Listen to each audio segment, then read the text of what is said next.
నెల రోజుల పాటు జరిగే కురుమూర్తి స్వామి జాతరలో ప్రధాన ఘట్టం ఉద్దాలోత్సవం ఘనంగా మొదలైంది. 10 రోజుల కింద అమావాస్య నాడు స్వామివారి ఉద్దాల మండపంలో ప్రత్యేక పూజలు చేసి దళితులు నియమనిష్ఠులతో తయారు చేసిన పాదరక్షలను ఊరేగింపుగా ఆలయానికి చేర్చారు. దీంతో జాతర ప్రారంభమైంది.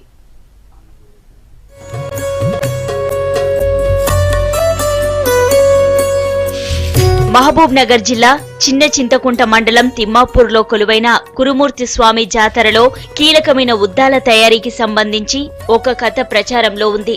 లక్ష్మీదేవితో కలిసి కృష్ణా నదీ తీరంలో విహారానికి వచ్చిన వెంకటేశ్వరుడికి ముళ్లు గుచ్చుకున్నాయని, ఆయనకు పాదరక్షలను తయారు చేసే బాధ్యతను దగ్గర్లోని వడ్డేమాన గ్రామస్తులకు అప్పగించారని చెప్తారు.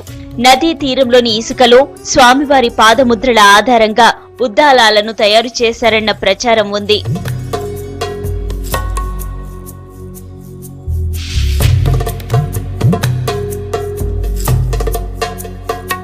దీపావళి నాడు ప్రారంభించి 10 రోజుల పాటు ఉద్దాలను తయారు చేస్తారు.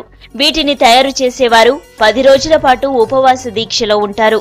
ప్రతిరోజు 2 పూటలా స్నానం చేస్తారు.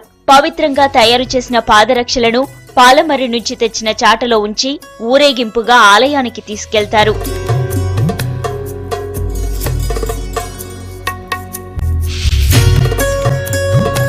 పులి చంపిన ఆవు చర్మంతో ఉద్దాలాలు చేయాలని స్వామివారు సూచించారట.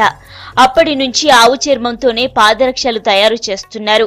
పాదరక్షలకు అవసరమైన సామాగ్రిని దేవాదాయ శాఖ ఇస్తున్నా చాలా సందర్భాల్లో సరిపోవడం లేదని దళితులు చెబుతున్నారు. తొలి సేవ చేసే అవకాశం తమకు దక్కుతుందన్న ఆనందంలో పాదరక్షలు తయారు చేస్తున్నామని అంటున్నారు. మొత్తం ఆర్థికంగా మాకు సామాగ్రి వరకే ఇస్తున్నారు. మేము తక్కువ పడితే ఎదురేసి స్వామివారికి సేవ చేస్తున్నాం. కానీ వాళ్ళు ఇచ్చిన భూములు, దొరవారు ఇచ్చిన భూములు, ఇవి ఇచ్చిన డబ్బులు తక్కువ పడుతున్నాయి. అయినా మాకైతే స్వామివారి సేవ చేస్తున్నాము. మేము ఒక దళితులమైనా కూడా బ్రాహ్మణుల కంటే మొదటి సేవ అనే సంతోషంతో మేము స్వామివారి సేవ చేయడంలో జరుగుతుంది. ఉద్దాల ఉత్సవం ఇవాల్టితో పూర్తయింది. దాంతో రేపటి నుంచి కురుమూర్తి జాతర వైభవంగా జరగనుంది. స్వామివారిని దర్శించుకోవడానికి భక్తులు కూడా భారీగా తరలి వస్తున్నారు.